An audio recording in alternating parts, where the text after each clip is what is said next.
In the spring of 1945, inside a prisoner of war camp in rural Wisconsin, something impossible happened. A Japanese soldier, trained since childhood to embrace death before dishonor, sat at a wooden table and wept. Not from torture, not from humiliation, but from a hamburger and a bottle of Coca-Cola. This wasn't an isolated incident. Across 17 prisoner of war facilities stretching from Texas to Alabama, from New Mexico to Wisconsin, American guards witnessed the same phenomenon repeatedly. Battle-hardened soldiers of the Imperial Japanese Army, men who had survived Guadalcanal's hell, who had charged American positions screaming banzai, who had been taught that surrender meant eternal shame, were breaking down emotionally, not because of cruelty, but because of abundance. The U.S. War Department documented over 5,000 Japanese prisoners of war held on American soil between 1942 and 1946. These weren't ordinary captives.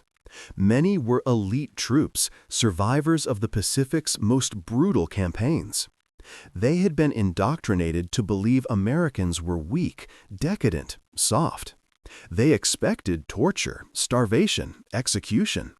Instead, they got 3 hot meals daily, medical care that exceeded what most received in their own army, and access to food their families back home hadn't seen in years.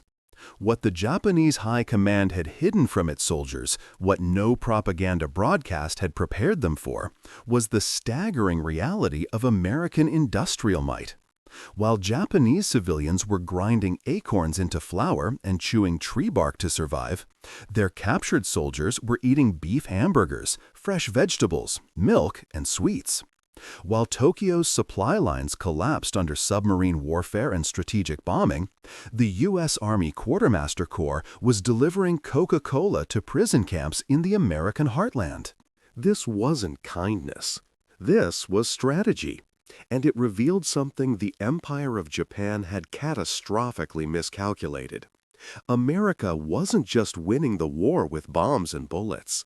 It was winning with logistics, supply chains, and an industrial capacity so overwhelming that even its prisoners ate better than enemy civilians. The tears shed over those hamburgers weren't just about food. They were about the sudden, crushing realization that Japan had picked a fight it could never, ever win. To understand why Japanese prisoners wept over American food, you first need to understand what they'd been taught to believe about their enemy. From the moment recruits entered Imperial Army training camps, they were fed a carefully constructed lie. American soldiers, their officers insisted, were weak degenerates who valued comfort over honor. They were soft city boys who couldn't endure hardship, who would crumble under the spiritual superiority of Japanese warriors. The propaganda wasn't subtle. It was systematic indoctrination that painted Americans as racially inferior, morally corrupt, and militarily incompetent. Japanese military manuals made it clear that American forces relied on material wealth because they lacked fighting spirit. The Senjin-kun military code, issued to every soldier in 1941, emphasized that physical deprivation built spiritual strength. Japanese troops were taught to view hunger as character building, to see suffering as noble. A typical Japanese soldier in the Pacific carried a 10-day rice ration and little else. When supplies ran out, commanders expected troops to forage, requisition from locals, or simply endure. Starvation wasn't a logistics failure. It was almost a point of pride. This wasn't just talk. By 1944, Japanese supply lines throughout the Pacific had collapsed completely. Soldiers on bypassed islands were eating grass, roots, and when desperation peaked, something far worse. Medical records from recaptured territories documented widespread malnutrition, beriberi, and deaths from starvation among Japanese forces. On islands like Bougainville and New Guinea, more Japanese soldiers died from hunger and disease than from American bullets. Meanwhile, Japanese propaganda broadcasts assured civilians and soldiers alike that America was on the verge of collapse. They claimed American factories were failing, that food riots were erupting in major cities, that the soft American population was demanding peace. The gap between propaganda and reality wasn't just wide, it was an unbridgeable chasm. When Japanese soldiers were captured, most expected immediate execution. Their military code stated that surrender was unforgivable, that prisoners would be tortured and killed. Some attempted suicide rather than face capture. Those who survived to reach American custody were in a state of psychological shock even before they encountered their first American meal. They had been taught that becoming a prisoner meant entering hell. Instead, they were about to discover that even American prison camps had more food than Japanese frontline units. That cognitive dissonance, that shattering of every assumption they'd built their worldview upon, was about to break them in ways combat never had. While Japanese soldiers were being taught that Americans were soft and materialistic, they completely missed what that materialism actually meant. It meant the most sophisticated military supply system ever created in human history. The U.S. Army Quartermaster Corps wasn't just a logistics department, it was an industrial empire. By 1944, it employed nearly 2 million personnel worldwide. It operated bakeries that produced millions of loaves of bread daily. It ran meat processing facilities, dairy operations, and vegetable farms on a scale that would have fed entire nations. It managed warehouses, transportation networks, and cold storage facilities that stretched across 6 continents.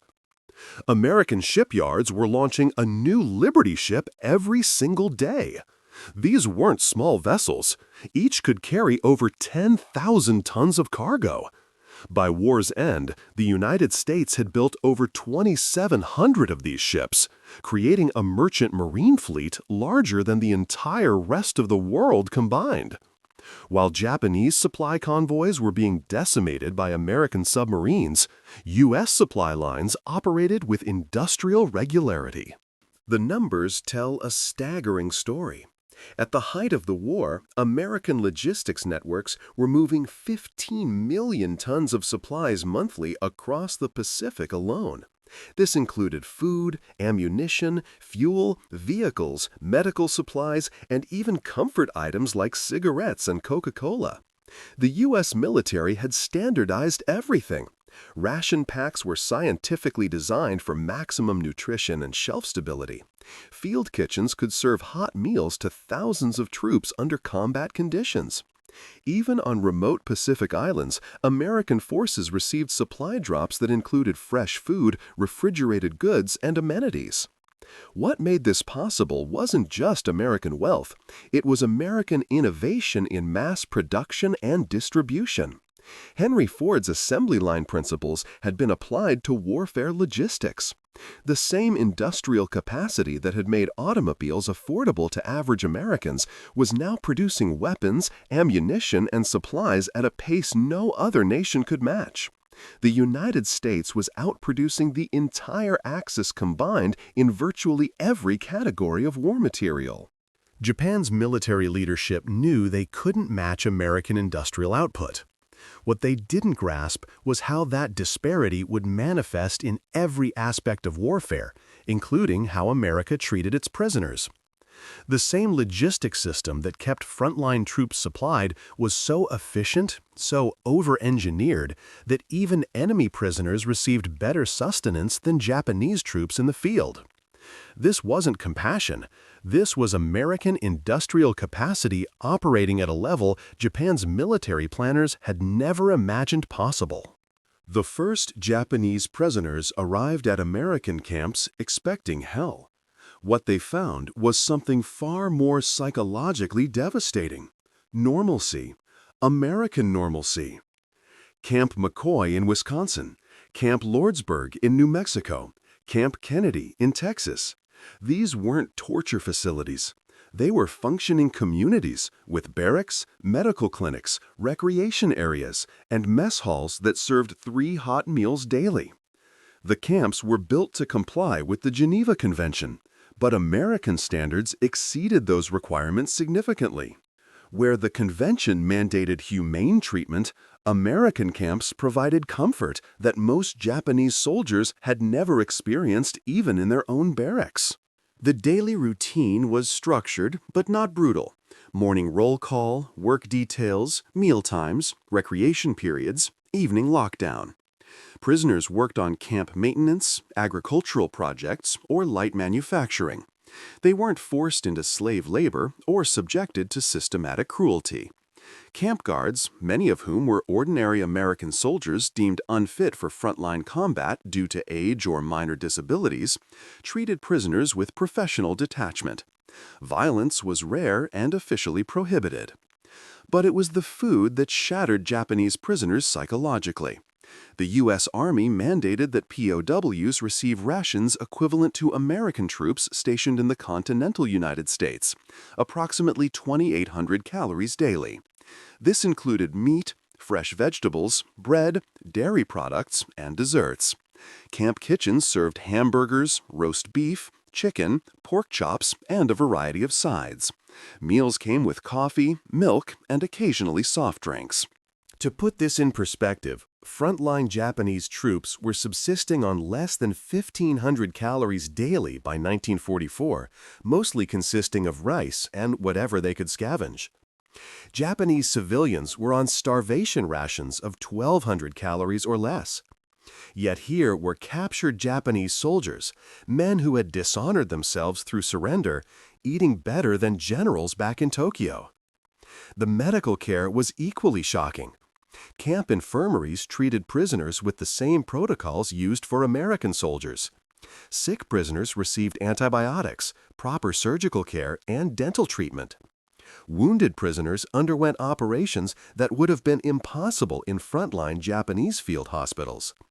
American doctors treated diseases like malaria, dysentery, and tropical infections that were killing thousands of Japanese troops in the Pacific. This wasn't cruelty. Cruelty would have been comprehensible. This was something far more devastating to the Japanese warrior psyche. It was proof that everything they'd been taught about American weakness was a catastrophic lie. And that realization, delivered 3 times daily at the mess hall, was breaking them faster than any interrogation technique ever could. The breaking happened during meals. American guards documented it repeatedly in official reports filed with the office of the Provost Marshal General. The pattern was always the same. A Japanese prisoner would sit down to his first American meal. The plate would arrive. Hamburger, vegetables, bread, maybe some fruit. He would stare at it. His hands would shake. And then, without warning, he would begin to weep. Not quietly. These were body-shaking sobs from men who had been trained since childhood never to show weakness. At Camp McCoy in Wisconsin, guards reported that newly arrived prisoners would refuse to eat initially, convinced the food was poisoned or a psychological trick. When they finally accepted it was real, the emotional collapse was immediate. One guard described a prisoner who ate slowly, methodically, tears streaming down his face the entire time. When asked through a translator what was wrong, the man could only repeat, my family is starving." Camp Lordsburg in New Mexico documented similar incidents. A group of prisoners captured after the Battle of Saipan were served their first dinner, roast chicken with potatoes and gravy. 3 of them broke down completely. Through interrogators, they explained they hadn't seen meat in over a year. Their units had been eating grass and insects. Some had resorted to cannibalism of fallen comrades. Now they were prisoners, dishonored men, and they were eating better than their officers back home. The psychological warfare implications weren't lost on American intelligence officers. At Camp Savage in Minnesota, where Japanese-speaking Nisei interrogators worked with prisoners, they discovered something remarkable. Once prisoners accepted their situation, many became extraordinarily cooperative. The combination of decent treatment and abundant food created cognitive dissonance so severe that it shattered their ideological conditioning. One interrogation transcript is particularly revealing. A captured officer from the Imperial Navy told his American questioner, "We were told you were weak because you valued comfort. Now I understand you are strong because you can afford comfort. We confused poverty with virtue. We were fools." But perhaps the most documented reaction was simpler and more devastating. Prisoners would ask guards the same question repeatedly. "Is this what American soldiers eat every day?" When told yes, and that frontline troops actually received even better rations with luxury items like chocolate and cigarettes, the prisoners would fall silent. The war, they realized, had been lost before it even began. Japan had challenged a nation so wealthy it could afford to feed its enemies better than Japan fed its own warriors. The hamburgers and Coca-Cola weren't just destroying Japanese prisoners physically. They were dismantling an entire philosophical system that had taken generations to build. Japanese military culture was built on a foundation of deliberate deprivation. Suffering wasn't a side effect of war, it was the point. The Bushido warrior code taught that physical hardship purified the spirit, that hunger sharpened resolve, that material comfort corrupted moral character. Japanese soldiers were conditioned to view scarcity as virtue. A warrior who needed comfort was weak. A soldier who complained about hunger lacked discipline. Death was preferable to the shame of prioritizing survival over duty. This wasn't propaganda. This was cultural identity going back centuries. The samurai tradition glorified austerity. Japanese military training deliberately brutalized recruits to build mental toughness. Soldiers were beaten, starved, and humiliated as standard practice. The message was clear. Your body is irrelevant. Only your spirit matters. American forces didn't understand this initially. They thought Japanese soldiers fought fanatically because of military discipline. They missed the deeper truth. Japanese warriors genuinely believed material deprivation made them spiritually superior. American military culture operated from completely opposite principles. The U.S. military believed well-fed, well-equipped soldiers fought better. American commanders saw logistics as a force multiplier. Keeping troops supplied wasn't just humane, it was tactically sound. A hungry soldier makes mistakes. A cold soldier loses focus. An exhausted soldier can't execute complex operations. Therefore, the American military invested enormous resources ensuring troops had everything they needed and more. This philosophical difference created the psychological crisis now unfolding in POW camps. Japanese prisoners weren't just discovering that Americans had more resources, they were confronting the possibility that their entire cultural framework was wrong. If well-fed American soldiers had conquered the Pacific, if comfortable troops had defeated spiritually pure warriors, then what did that say about Bushido? What did it say about everything they'd been taught since childhood? The food wasn't just nourishment, it was evidence. Every hamburger was proof that material abundance didn't create weakness, it created strength. Every Coca-Cola demonstrated that industrial capacity mattered more than spiritual purity. Every full meal suggested that maybe, just maybe, Japanese military philosophy had led the nation into a catastrophic miscalculation. For warriors raised to believe suffering was noble, abundance was poison. It didn't just fill their stomachs, it emptied their certainty. And that psychological devastation was more complete than any battlefield defeat could ever be. Behind every hamburger that made a Japanese prisoner weep was a supply chain victory so complete it borders on the unbelievable. Let's talk numbers. because the statistics tell a story of mismatch so severe it's almost unfair. In 1944 alone, the United States produced more military equipment than Japan produced during the entire war. America manufactured 41% of all military equipment used by every nation on Earth that year. While Japan was struggling to build a few dozen aircraft monthly, American factories were rolling out thousands. While Japanese shipyards desperately tried to replace lost vessels, American yards were launching multiple ships daily.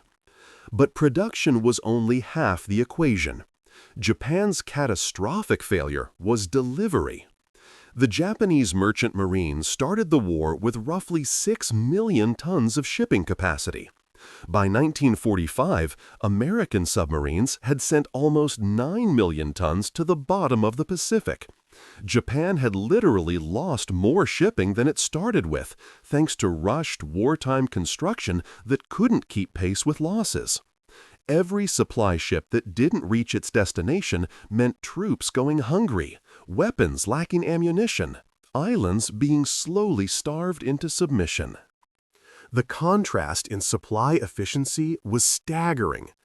An American division in the Pacific received approximately 150 tons of supplies daily. A comparable Japanese division received less than 20 tons, when they received anything at all. By late 1944, thousands of Japanese soldiers on bypassed islands were completely cut off. No food, no ammunition, no medical supplies. They were eating roots, bugs, and, in documented cases, each other. Meanwhile, the U.S. military was shipping Coca-Cola to forward areas, not just for morale. Actual Coca-Cola, in bottles, transported thousands of miles across an ocean, delivered to combat zones and prison camps alike. The U.S. Army operated 64 Coca-Cola bottling plants worldwide by war's end. While Japanese soldiers were dying of malnutrition, American logistics officers were solving problems like, how do we get cold soda to troops in tropical climates? This wasn't waste. This was overwhelming superiority made visible. The hamburgers and PO camps weren't charity. They were the inevitable output of a supply system so efficient it had excess capacity even after feeding millions of troops across 2 oceans. Japan had attacked a nation that could afford to feed its prisoners gourmet meals compared to what Japanese front-line units were receiving. The tears weren't about hamburgers. They were about understanding, finally, exactly how badly Japan had miscalculated. The food was just the most visceral, undeniable proof of industrial domination, so complete it reached even inside barbed wire fences. To understand why Japanese prisoners were so shocked by American treatment, you need to know what Japan did to Allied prisoners. The contrast isn't just stark, it's sickening. When American and Allied forces surrendered in the Philippines in 1942, they became prisoners of the Imperial Japanese Army. What followed was the Bataan Death March, a forced march of over 60 miles in tropical heat with no food, no water, and summary execution for anyone who fell behind. Over 650 men died during the march itself. Thousands more died in the months that followed from starvation, disease, and deliberate neglect. Japanese POW camps weren't designed for survival. They were designed for exploitation until death. At Camp O'Donnell in the Philippines, Allied prisoners died at a rate of 400 per month. Dysentery, malaria, beriberi, and starvation killed systematically. Japanese guards viewed prisoners with contempt. These men had chosen dishonor over death, so they deserved no humanity. The Burma Railway Project killed over 12,000 Allied POWs through forced labor, starvation rations, and medical neglect. Prisoners worked 18-hour days in tropical conditions, building a railway through jungle terrain while receiving minimal food, usually contaminated rice and watery soup. Medical care was non-existent. Diseases that were easily treatable killed thousands. Japanese engineers calculated labor requirements, knowing the death rate, and simply factored in replacements. The daily ration in Japanese camps averaged 600 to 800 calories, less than half of what medical science considers survival minimum. Prisoners ate bugs, rats, grass, anything to supplement their starvation diet. Men who entered Japanese captivity weighing 180 pounds left weighing 90, if they survived at all. Compare this to German POW camps holding American prisoners. While far from pleasant, German camps generally followed Geneva Convention guidelines. Red Cross packages arrived regularly. Prisoners received adequate food, medical care, and correspondence privileges. The mortality rate for American POWs in German camps was 1 to 2%. In Japanese camps, it was 27%. Over 1 in 4 prisoners died. Now consider what Japanese prisoners experienced in American camps. 3 hot meals daily, medical care, recreation time, male privileges, treatment that exceeded Geneva requirements. The psychological whiplash was complete. The enemy they'd been taught to despise as weak and cruel was treating them with more humanity than their own army showed its soldiers. This wasn't propaganda anymore. This was experiential reality, impossible to deny. Every meal was proof their military leaders had lied. Every day of decent treatment was evidence that Bushido honor codes had led Japan into moral bankruptcy alongside strategic disaster. When the war ended in August 1945, over 5,000 Japanese prisoners faced an impossible question. What happens when you return home after experiencing the enemy's humanity? Repatriation began immediately after Japan's surrender. American authorities processed former POWs through debriefing stations, gave them medical clearances, and shipped them home to a nation in ruins. What these men found when they arrived in Japan was devastation beyond comprehension. American firebombing had destroyed major cities. Hiroshima and Nagasaki were atomic wastelands. Millions of civilians were homeless, starving, desperate. But something unexpected happened during the American occupation. Former POWs who had experienced American camps became informal ambassadors for a radical idea. Maybe the Americans weren't demons. Maybe cooperation was possible. These men had seen American efficiency, experienced American fairness, and witnessed industrial capacity firsthand. While many Japanese citizens initially viewed occupation forces with fear and hatred, former POWs often became bridges between cultures. The psychological studies conducted during occupation revealed something remarkable. Japanese POWs who had spent extended time in American camps showed significantly lower rates of anti-American sentiment than the general population. They'd experienced cognitive dissonance so severe it had permanently altered their worldview.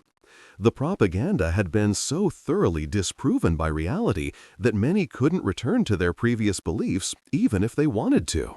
Some former prisoners faced social stigma. Surrender remained shameful in traditional Japanese culture. But occupation-era reforms began dismantling the old military honor codes. General MacArthur's administration deliberately promoted democratic values and discouraged Bushido militarism. Former POWs, who had already confronted the failures of that system, adapted more easily to post-war reforms than many civilian populations. The irony is almost too perfect. The hamburgers and Coca-Cola that made warriors weep became symbols of the American abundance that would help rebuild Japan. The Marshall Plan for Europe is famous, but American aid to Japan was substantial, over $2 billion in reconstruction assistance. The same logistics system that had overwhelmed Japan militarily now fed Japanese civilians, rebuilt infrastructure, and established the foundation for Japan's economic miracle. By the 1950s, Japan had transformed from America's most fanatical enemy into one of its closest allies. That transformation didn't happen just because Japan lost the war. It happened because enough Japanese people, including former POWs, had seen evidence that cooperation with America offered a better future than the militaristic path that had led to atomic devastation. The tears shed over hamburgers in 1945 were the first drops of a change that would reshape an entire nation. A Japanese soldier weeping over a hamburger seems like a small, almost trivial image. But that moment contained the entire truth of World War II in the Pacific, a truth Japan's leaders had refused to see until it was far too late. The hamburgers weren't kindness. They were a message written in beef and bread. America wasn't fighting a war of scarcity, it was fighting a war of abundance. While Japan scraped together every resource, sacrificed every comfort, and pushed its population to the brink of starvation, America was producing so much it could afford luxury for its enemies. That disparity, that overwhelming, crushing, undeniable gap was the real story of the Pacific War. Japan had built its entire military strategy on a fundamental miscalculation. Its leaders believed spiritual power could overcome material disadvantage. They thought American decadence was weakness. They convinced themselves that a nation which valued comfort couldn't endure hardship. Every single assumption was wrong, and the price was catastrophic. The prisoners who wept over Coca-Cola were experiencing a revelation that came too late for their nation, but just in time for their personal understanding. The enemy they'd been taught to despise had proven stronger, not despite its abundance, but because of it. American soldiers fought better when well-fed. American industry produced more when workers were comfortable. American logistics worked precisely because the nation could afford redundancy, excess, and even luxury. General Eisenhower later said that history would judge the war's victors not by their battlefield victories, but by their logistical achievements. He was right. The Pacific War wasn't won at Midway or Iwo Jima. It was won in American factories, shipyards, and farms that produced more in a year than Japan managed in a decade. The tears of Japanese prisoners marked the moment when propaganda met reality and shattered. They'd been told America was weak. Instead, America was so strong it could feed its prisoners gourmet meals. They'd been promised spiritual superiority would triumph. Instead, industrial capacity had crushed them absolutely. Those hamburgers revealed what historians would spend decades analyzing. Modern warfare isn't won by warriors willing to die, it's won by nations capable of sustaining life. Japan chose sacrifice, America chose abundance. And in that choice, the entire outcome of the Pacific War was written before the first shot was ever fired. The prisoners understood it first. Their leaders understood it at Hiroshima. The world learned the lesson in the decades that followed. But the truth was always there, waiting on a plate in a Wisconsin prison camp, visible to anyone willing to see.